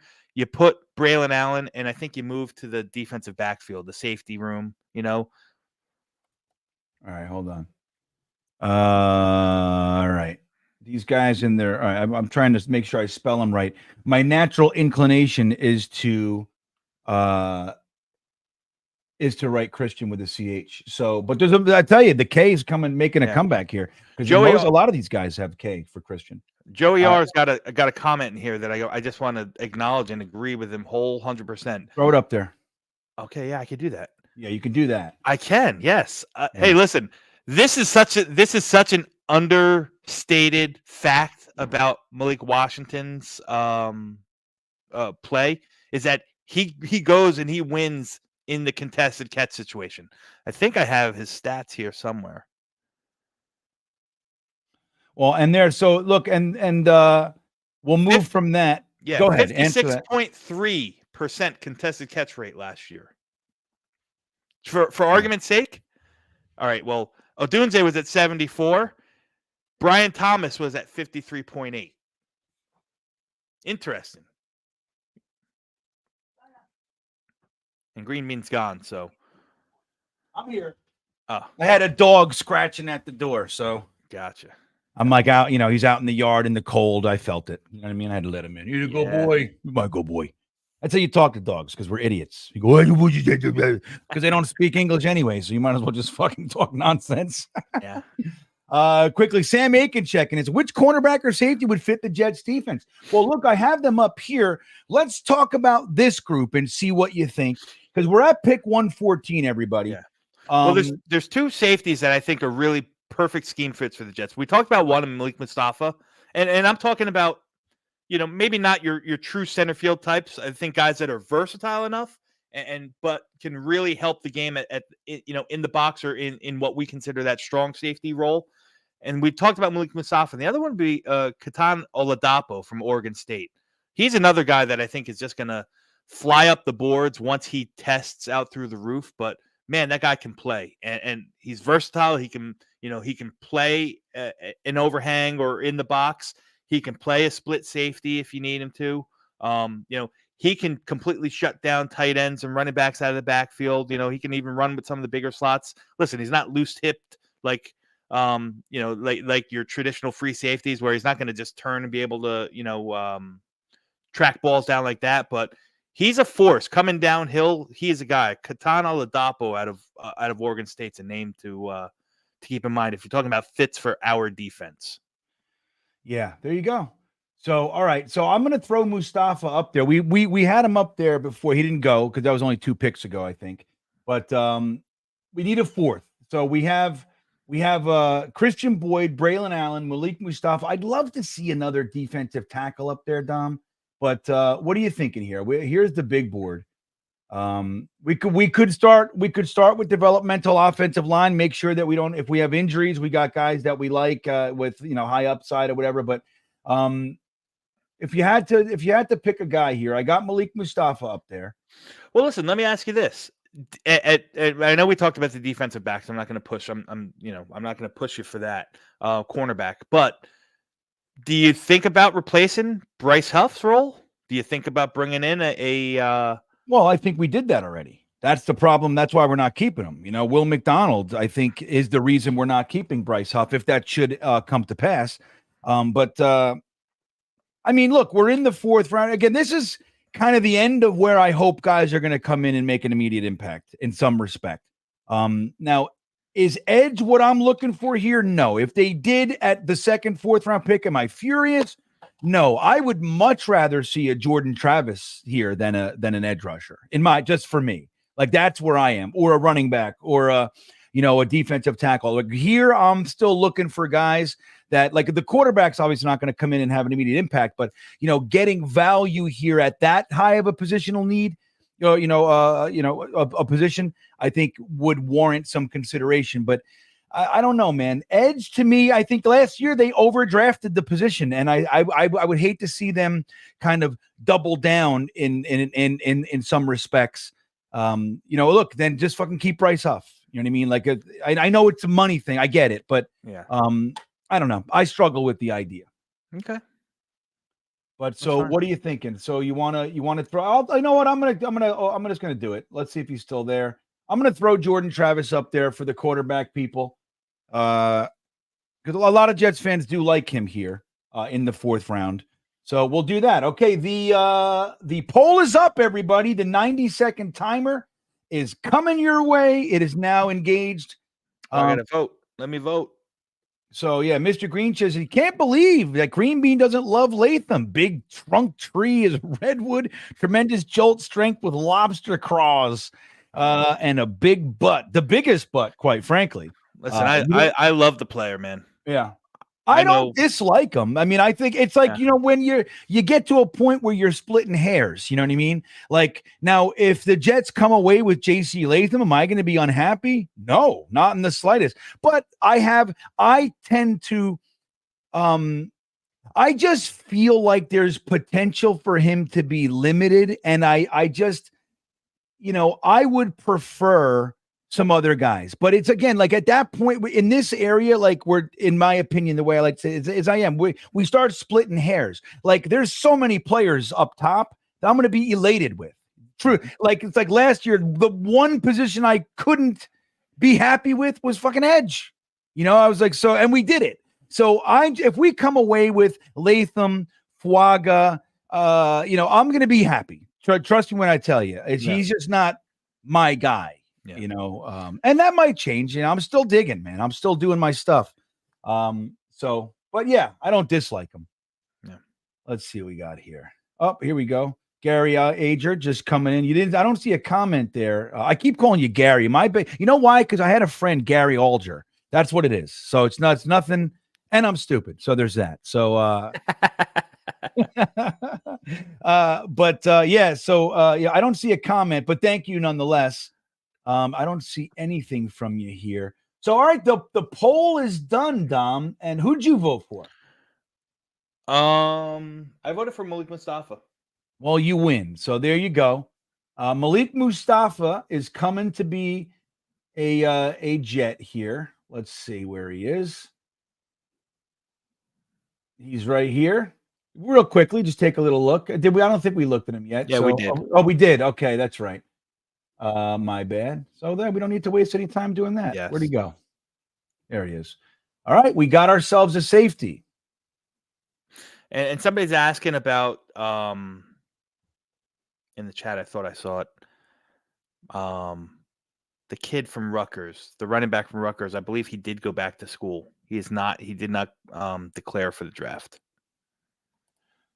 Now, what do you think of I see him up there right now, Eichenberg, the linebacker out of Ohio State. Well, he just left. Listen, he's a guy who got progressively worse as his college career went down. Again, I think he's a limited athlete. Probably gonna be a Mike linebacker, a situational early down Mike linebacker in an odd man front. True like 3-4 middle linebacker type. Okay, there you go. All right, so here we are. So just so we see here, we have pick 187, a 6th round pick, and then our 3 7ths, guys. So now we can start shifting a bit, and seeing what it is that we want to kind of, whether it's athleticism, upside, those kinds of things. We can still go for the highest value, the highest upside at positional need. I am not against stacking some offensive linemen. I think this is, if there's any draft that the Jets could justify kind of, just loading up on offensive line, it's this draft. I mean, I am a big fan of overkill this offseason. I don't give a shit, man. Just get the big guys in here as cheaply as you can at this point. But just stock the roster. We have been decimated with injuries the past 2 years. Stock the cupboards with big bodies that you like, and I would be a big fan of that. But we haven't added our defensive tackle yet. So, and again, this is right in my neighborhood, man. Let's look for a big fatty here. Gabe Hall right there. Yeah. It's a lock for me.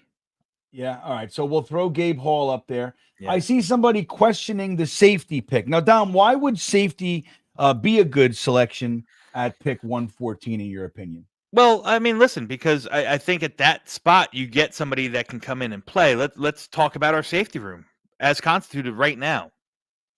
We have Tony Adams. Right, who we like, but absolutely, I'm fine with Tony Adams. Who else do we have on a contract? Not Ashton Davis, not right. Jordan Whitehead, not Chuck Clark. Mm-hmm. They're all free agents. So it's going to be a position that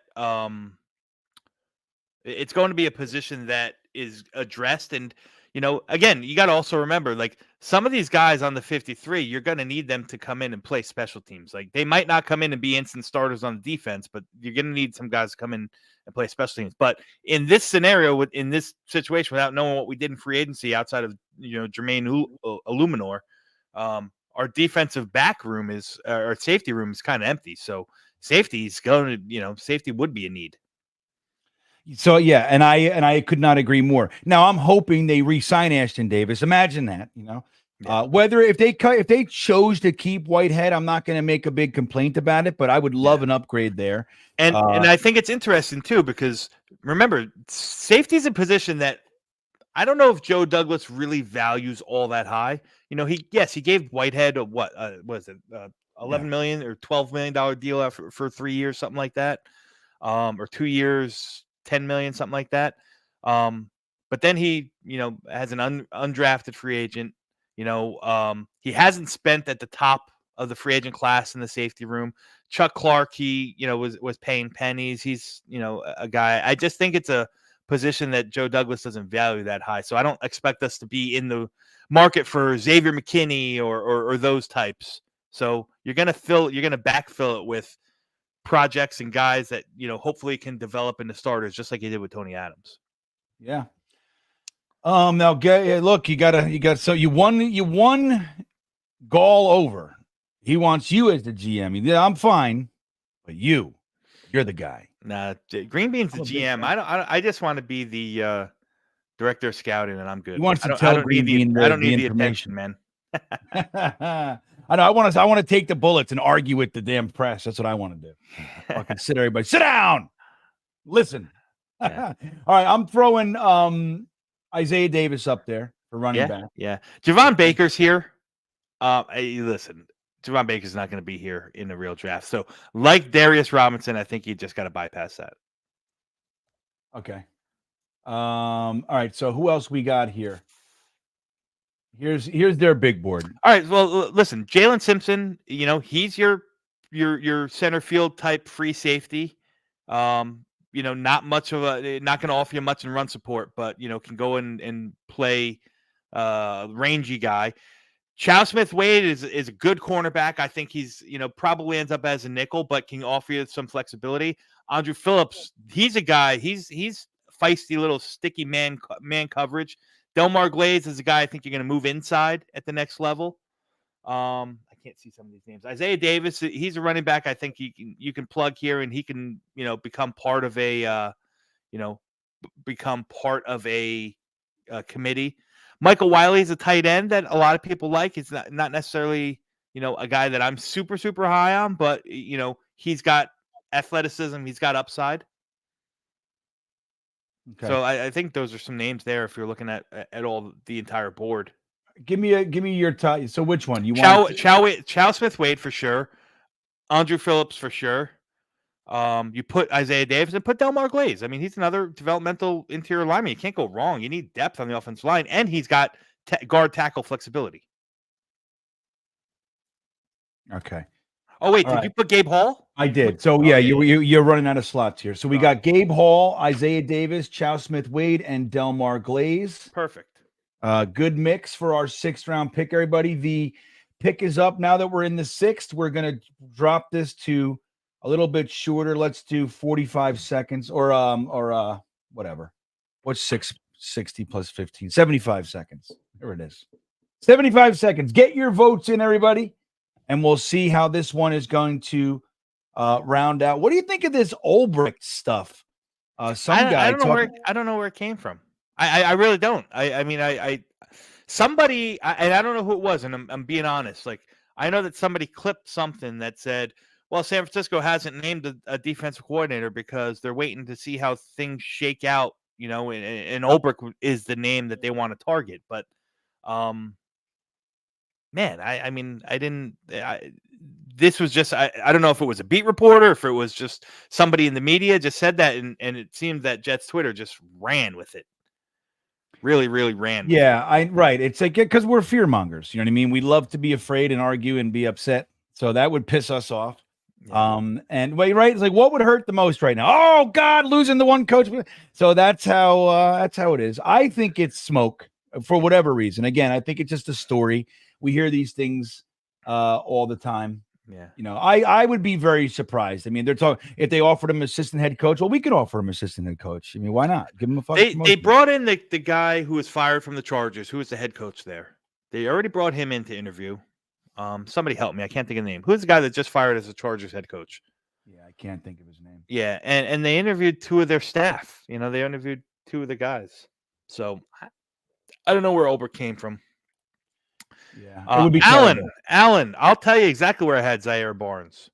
When he was drafted, I said, who? Yeah, that's where he had him. I did zero work on Zaire Barnes. He was a name that Brandon Staley. Thank you, Joey. Zaire Barnes was a guy I watched zero film on going into last year. I'm just being honest. I don't get to, you know, I try to get to everyone, but I can't get film on everyone, and I had no idea who Zaire Barnes, if I'm being honest. Yeah, so we had Gabe Hall won the poll, so we added a defensive tackle. Now we're getting down to our 7th round picks here. I will say all the guys we had on that poll went right after him, so that was a good mix. Yeah, of guys. Well, if you want another defensive tackle here, Marcus Harris is a really good player too. Then listen, 7th round might be a little late, but day 3 for sure. Yeah, and you never know, right? Like this is where it gets interesting. Like guys that, you know, teams fall in love with their little secrets, their golden gem, you know, their little gems. So like just like you're talking about with Zaire Barnes, you know, they clearly liked them better than we had. Lots of guys that we were arguing about that we thought they should have taken at that spot when they drafted Zaire Barnes. Just like Dom said, it was like, okay. Yeah. Like, you know, all right, if you're going to go with that position, can we go with one of the guys that we dug into and dissected, please? But the Jets, they've done it every year. They've pulled players in that we don't know. Hey, a guy like Michael Carter II, I don't think too many people were talking about. We're very happy with that. Then there are other guys that James Morgan. James Morgan. Right. All right, so here we are. And then what we'll do here, guys, we have 2 consecutively. So the top 2 in the poll is going to be these 2 picks. All right. Yeah. So what are we looking at, Dom? Here's Marcus Harris. You want to put Marcus Harris in there, I think. Okay, we'll throw Marcus Harris up there.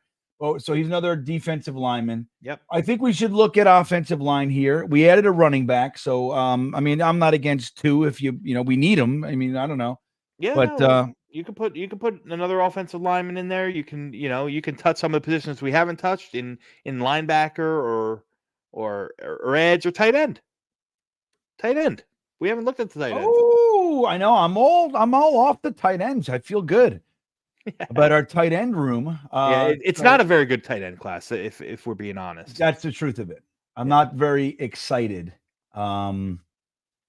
Up top, there are some names, but let's see. All right. Marcus. Did we ever get Isaiah Davis? Or yeah, no? We did. Yeah, I thought we did. Hold on, let me make sure here. No, we. Oh no, we didn't. Holy shit, we didn't get a running back. We need a running back then. We didn't get a running back. I thought we did. Look at us. Oh my goodness. So let's look at the running backs there. Let's see who you got here. There's my guy. Carson Steele. But I don't have to. I mean, every week I'm talking about Carson Steele. Well, listen, But I only got one name up there right now, Marcus Harris. So listen, scroll down a little bit, Bean. all right. You got the two kids from Louisville here. They're two completely different types of running back. I think Guerendo could be very good. He's a traditional one cut and go kind of guy.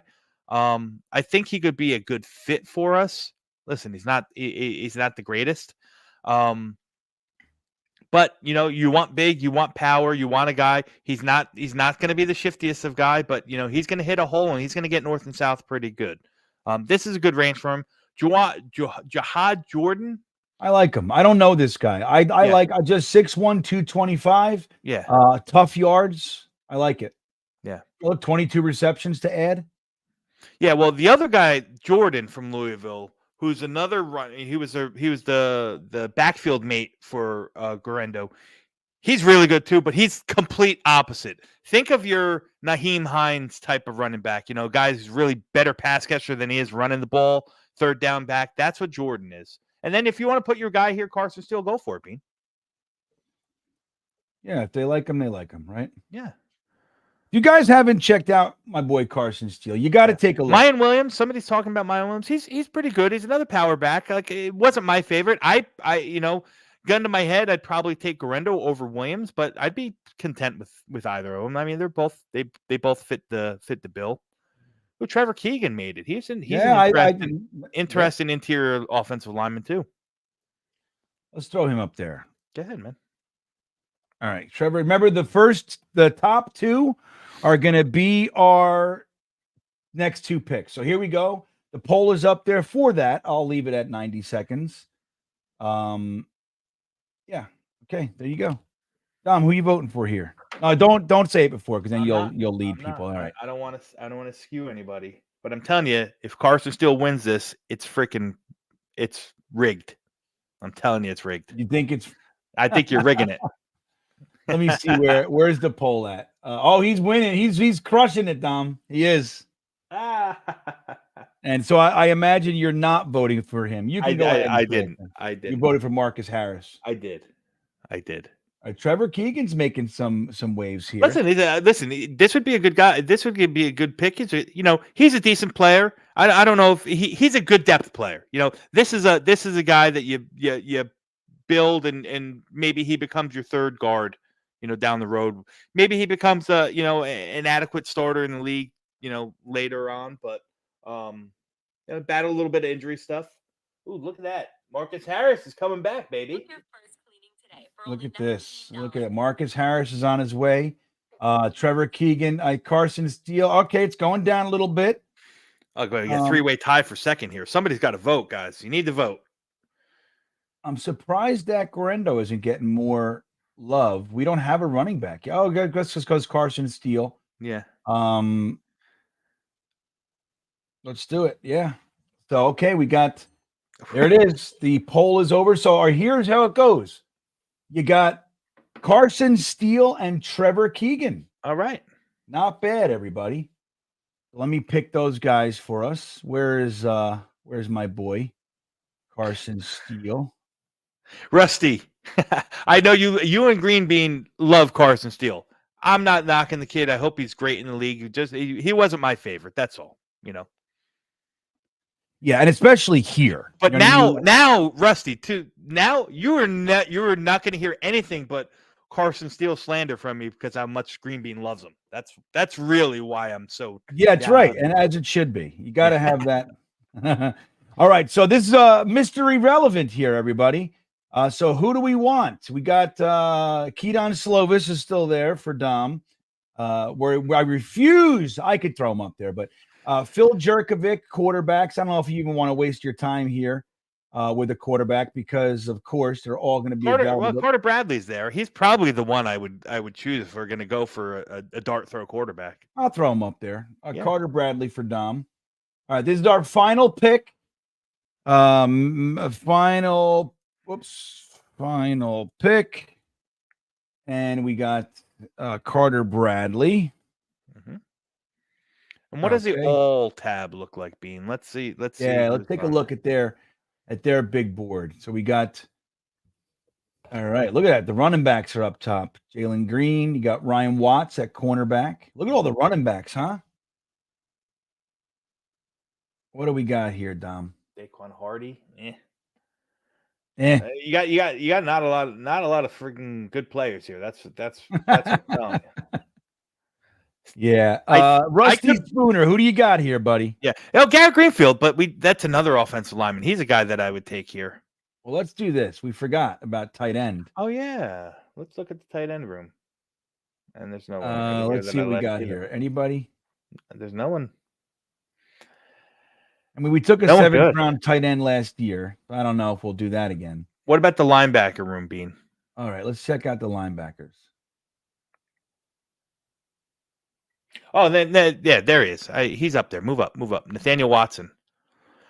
He led the SEC in tackles. Real physical guy. Again, he's a bigger guy. I don't know if he fits in the solid mold of the defense, but again, short tackler, led the SEC in tackles, I think, at the linebacker position for the past 2 years. He played Mike. You can play him at the strong side. He could blitz, not the most adept in man coverage, but, neither at this point, neither is CJ Mosley. Yeah. All right. Well, look, we could look at defensive linemen here. Grabbing one at the end would be, not ill-advised. You like anybody? Marcus Harris up top. Marcus Harris for sure. He's got to be on the board. Go with those three. Unless I don't, Rusty. I don't think Spanford is there, but if he is, I'd be fine throwing him on there. I mean, what's another 6'7" project tight end? What's his name? Bevan Spanford is the last name. It's from Minnesota. No, that's it. That's all they got left. Yeah, he's gone, bud. Leave those three. Leave Watson. Leave Harris, and there it is. I'll add one more guy. I'm just gonna go right here. We're gonna put Trent Jones, an offensive tackle from Michigan. Okay, there it is, guys. Whoops, Trent. All right, guys. Mr. Irrelevant is up. The poll is going. Let us know what you think here. Ooh, excuse me. Who you taking? I'm not going to say until the chat. Oh, votes. Right on. Although I knew this was the way the chat was going to go. Yeah. You thought it? You saw it coming? I saw it coming.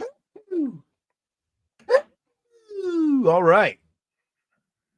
Let me shut this door. My dog left, and I'm still out here in the cold. I don't know if it's cold by you, Dom, but it's cold here, buddy. It's supposed to get up to 65 here in Jersey tomorrow. 65, huh? Yeah. What do I got here? Down here in Virginia, it is 48 degrees. Tomorrow, we're looking at a high of 61, so it'll get to 60. Right now, it's 44, though. It's chilly. Maybe I do an ice plunge before bed. What do you think? Yeah, that'd be great, huh? That would wake you up. Mr. Green Jeans, I just want to point out that I think he and I are kindred spirits, man, because we see players and we like the same players. Braylon Trice is my number 3 edge in this class. I think he's criminally underrated. Again, not for the Jets necessarily, but this is a guy who just gets after. He's got a motor that doesn't stop. Pressure after pressure after pressure after pressure. Big guy too, 270 pounds. I love him, man. So I just wanted to shout out. Yeah, there you go. Good shout out. I'll tell you, this is our new developmental quarterback here for the Jets, Carter Bradley. You know who his dad is, Bean? Bill Bradley, the senator. No, close. Gus Bradley, the defensive coordinator for Indianapolis. There you go. Close. I like that. Thank you.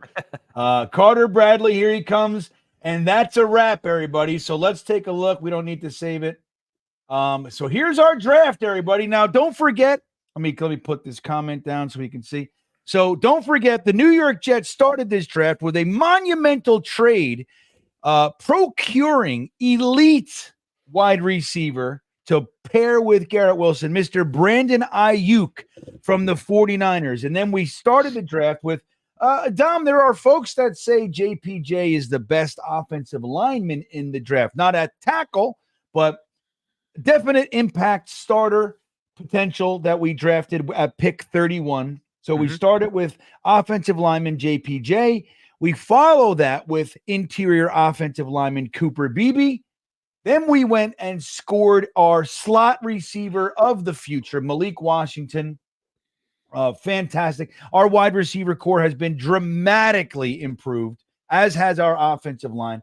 We followed that with another Malik Mustafa, a safety out of Wake Forest. Then we went to the interior defensive line and grabbed Gabe Hall. We followed that with hard running back. I wish I had a better word there. Carson Steele out of UCLA, one of my secret little favorites here. Trevor Keegan in the 7th round, offensive guard. Carter Bradley rounded us out in the 7th round. Mr. Irrelevant at quarterback out of South Alabama. And that's our draft. So Brandon Aiyuk, JPJ, Cooper Beebe, Malik Washington, Malik Mustafa, Gabe Hall, Carson Steele, Trevor Keegan, and Carter Bradley. Let's get your letter grades in there. Yes, let's do that. Yeah. What do you give it, Bean? I'll kick it off to you first. You always ask me first. You got to factor in the Aiyuk part. You got to factor it in. You have to. Now, I wish it was represented here, but it's not. But we know that we did. I'm going to give this draft a solid A. I think that we hit the areas of concern. We hit them strong, and we hit them with players that I believe in. I think that we did a really good job on the back end of the draft, plugging in, defensive line, safety, and I like the running back. So for me, this is a solid A. I wouldn't call it an A plus. I don't love the idea of not coming away with a tackle, but again, this is assuming that AVT is going to be our right tackle, and we have a free agent left tackle. Just assuming that's what this is predicated on.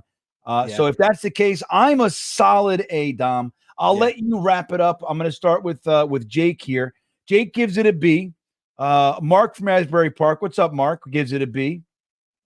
Bradigan, what's up, Bradigan? He says, sorry to repeat myself, but this is a B-ish. Jay gives it a B.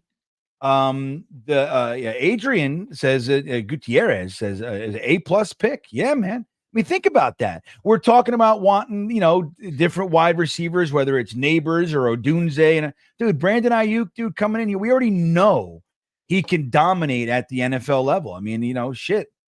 This is arguably the best wide receiver tandem we've had. I mean, let's just say in a very, very long time. Okay.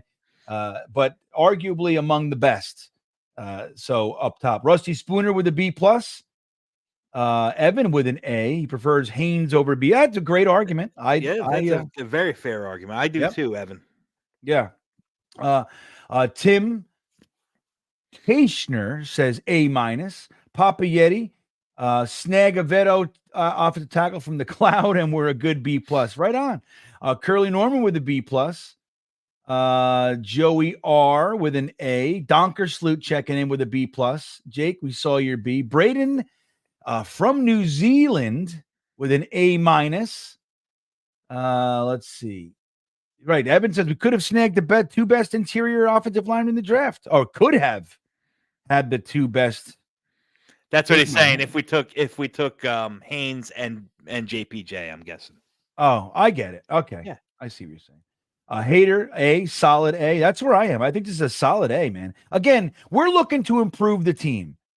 The argument that we didn't is foolish. Like Carson saying it is, Kareem actually saying the worst draft yet. Okay. We traded for a loser. Yeah. Okay. Brandon Ayuk's a loser.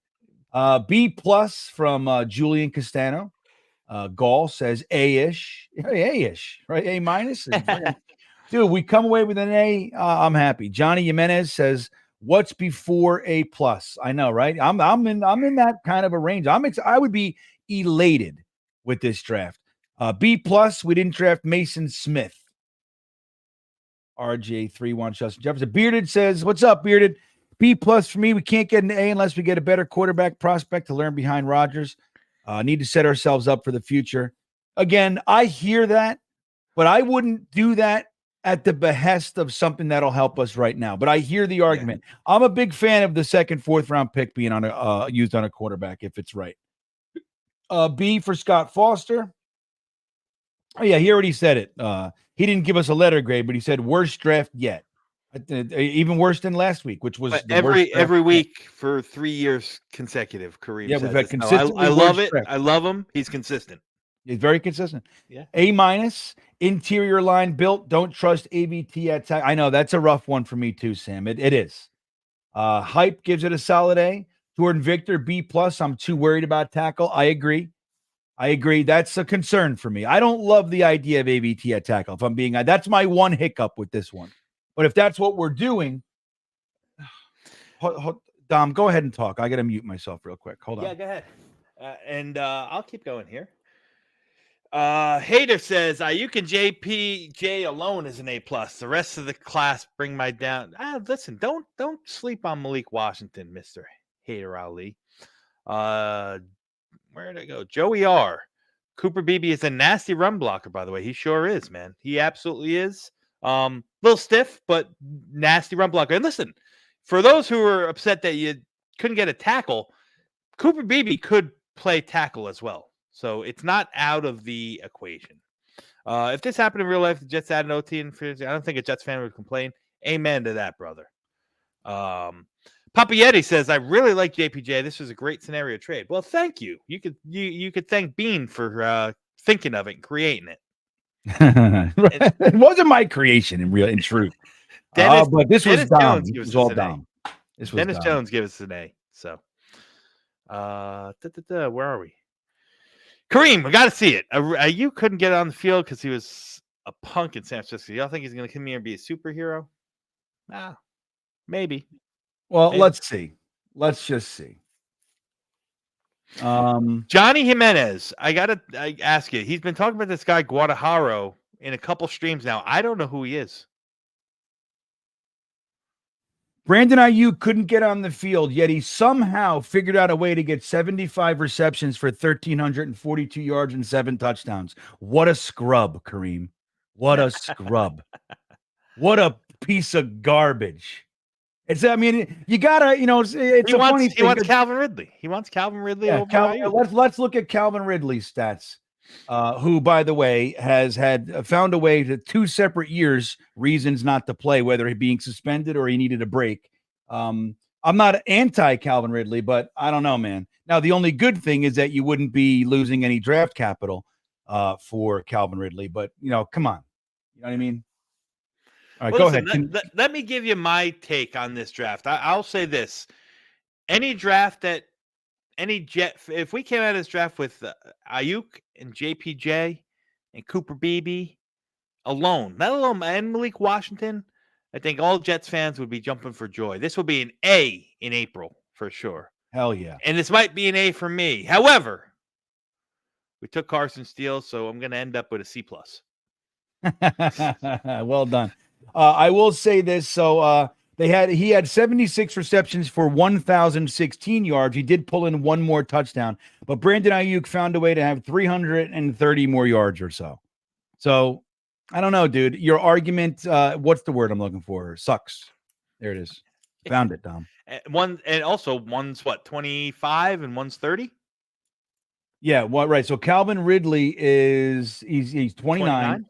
He'll turn 30 in December. So he's 29. No, not, and he says what in his rookie? No, that was last year, my friend. That's 2023, 1,342 yards. The year before he had Calvin Ridley numbers, 1,015 yards, 8 touchdowns, almost identical, 78 receptions, 1,015. And the year before he had 826 and then 748. So every year he's gotten better.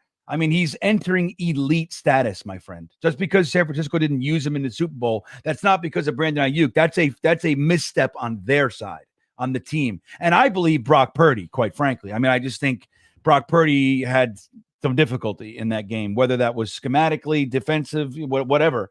But the idea that they didn't use Brandon Aiyuk is silliness to me. Anyway, that argument is done. Kareem, we've given you as much time. So Dude, your argument is so terrible. Okay, so there it is. So what's your letter grade officially is an A? Nah, well, listen, the Carson Steele pick kind of skewed it, so I'll end up somewhere in between. I'll end up at somewhere between an A and a C plus. It's a good draft, man. Yeah, I'm telling we you, would be happy. A 7th round running back takes it from an A. Now the argument could be that we could have gotten a running back earlier, maybe somebody better, to more of an impact. Listen, we would be elated, but Jets fans would be freaking out, saying we didn't take a tackle. Do you remember how long GreenBean? Let's rewind to 2022 when we took Sauce Gardner first, and you said we're not taking an edge rusher again. We passed on an edge rusher. That would be it if we didn't take a tackle in this draft class. Yeah, right. Now, and the good news with that one is we figured it out in JJ at the end of the first. So I was delighted once that happened. And Garrett Wilson softened it for me, even though I didn't. Again, my draft would have been Thibodeau, probably Kyle Hamilton, and then Pickens in the second. That would have probably been my draft. But clearly, I think Joe Douglas did a better job than I would have done that year. But my draft is solid, and but it's rare that I feel I could honestly say the Jets. I think they pulled away. But I wanted Breece Hall in the second too. I wouldn't have had to trade up. I would have grabbed Breece Hall, and I would have probably had Nakobe Dean I would have had George Pickens and Breece Hall. My draft would have been Thibodeau, Drake London, and Nakobe Dean, and then whomever. I don't know who I had. Who else? Who was my guy in that draft? But those were my three guys. Yeah. So Jake, here I'm in Charlottesville, Virginia. That's where I'm right here. I work 5 minutes from UVA every day.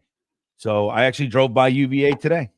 Shit, you not drove right by it. So so that's kind of the neighborhood I'm in. Watching the game. I watch my games online, dude. You know, I'm right here. I'm every time. Maybe you come over and hang out with me.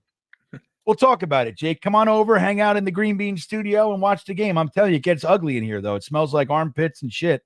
So you just got to know that coming in. And then hot air. I'll tell you that. So there it is, guys. We have a pretty good draft. Again, just so we can wrap it up for where the hell is it now? Oh, there it is. We got Brandon Aiyuk and JPJ in the first round. That's how I'll say that.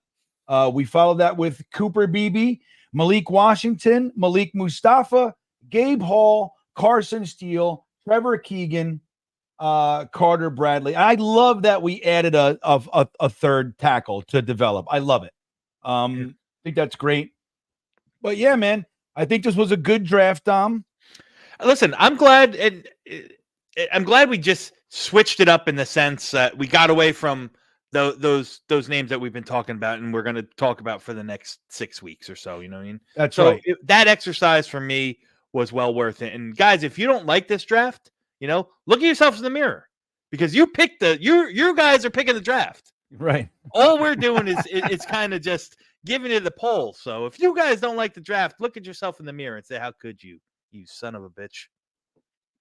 Oh, yeah. Braden says, Pickens, you meant Lloyd. Dude, he was I've never met a bigger I've never met a bigger Lloyd stand than Braden. But let me tell you, man, I had that argument all throughout I was arguing and I was really kind of exploring that justification for Lloyd with our first round pick. I mean, I was getting laughed at, just like I got laughed at when I didn't fucking want Zach Wilson. Dude, 9 out of 10 Jets fans wanted to chop my head off.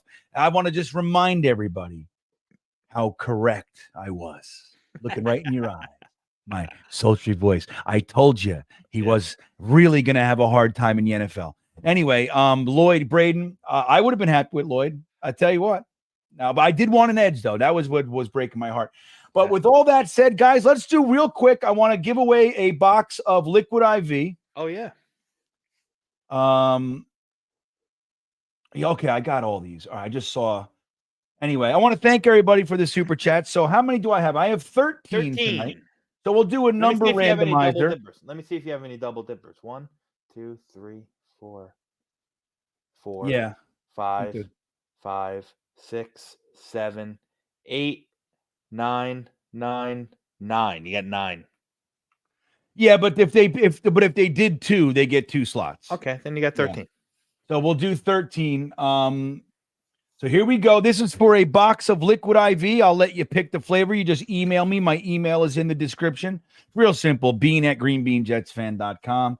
Let's go. Here we go. Here it is, number 8. So, 1, Dom, 2, count from 3, the top. 4, Who's number 8? 5, 6, 7. Jake at 10:45 asked the Malachi Corley question. He hasn't been here in a while. But he wants to come down and have and watch the game with me. See, here he is. Look, that's Jake right there. So you got it, Jake. You could just come and pick up your liquid IV right from the house, man. So look, we have banana, I have cotton candy, I have tropical punch. I have 1 tropical punch left, and grape. So let me know. Just email me your information, and I'll send it out this week.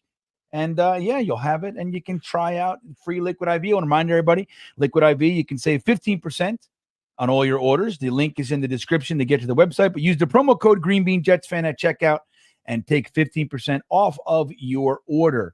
Guys, with that all said, we are going to wrap this up. It turns out I have a lost dog. I think my husky got out at fucking midnight. So I got to go out and she's the worst too.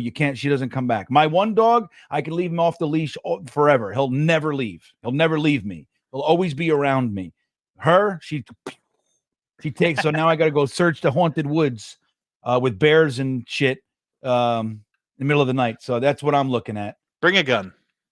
Yeah, I actually should. And the good news is living in Virginia, I have them, Dom. So that's nice. I have more than one, my friends. But with that all said, for Dom C, don't forget to support Dom C. His links are in the description. You can follow him at DCNYJets, DC_NYJets on Twitter, and the Project Prospect with Dom C YouTube page. Please don't forget to support our buddy. And I'll see you again on Talking Jets Network, or channel, I should say, this Wednesday with Talking Jets with Tigo, and we're doing the Armchair GM, and then you can follow that on Thursday at 3 p.m. with Jeremy and Matt O'Leary for the reality check. They're going to look into lots of these rumors bubbling about. They're going to dissect it all, tell you what's realistic and what's not, and that's at 3 p.m. on Talking Jets. Dom, thank you so much for hanging out with me again, as always. Just always just my such pleasure. A great time, man. It really is. Best show on YouTube, I'm telling you. I agree. I want to also thank Rusty Spooner for being here. You're a beloved member of the crew. And thank everybody else. You guys are the best. It would be nothing without you guys. Just the intelligence in this chat, minus Kareem, is it's through the roof. And I'm grateful. Guys, with that all said, we will have a great night. We will see you next time. That's the right way to say it, Tom. Good night, everybody. 1, 2, 3 o'clock, 4 o'clock, rock. 5, 6, 7 o'clock, 8. Donnie Lamb Jones. Wide receiver. As a season ticket holder of the Jets, I'm going to fool Ken O'Brien of California Davis. Obviously, the Jets know something that, the people up there don't. Fullback. Roger Vick. Jeff Lageman. Jets just don't understand the dress all back. Blair Thomas, running back, Penn State. Johnny Mitchell. The New York Jets select tight end from Penn State, Kyle Brady. Vernon Golson. Cleveland's graded the 5th pick to the New York Jets. And with the 5th pick in the 2009 NFL Draft, New York Jets select Mark Sanchez. D. Milner. Smith. Jets select quarterback Christian Hackenberg. Sam Darnold. The New York Jets select Zach Wilson. Future Pro Bowler, Elijah Moore. Michael Carter, running back.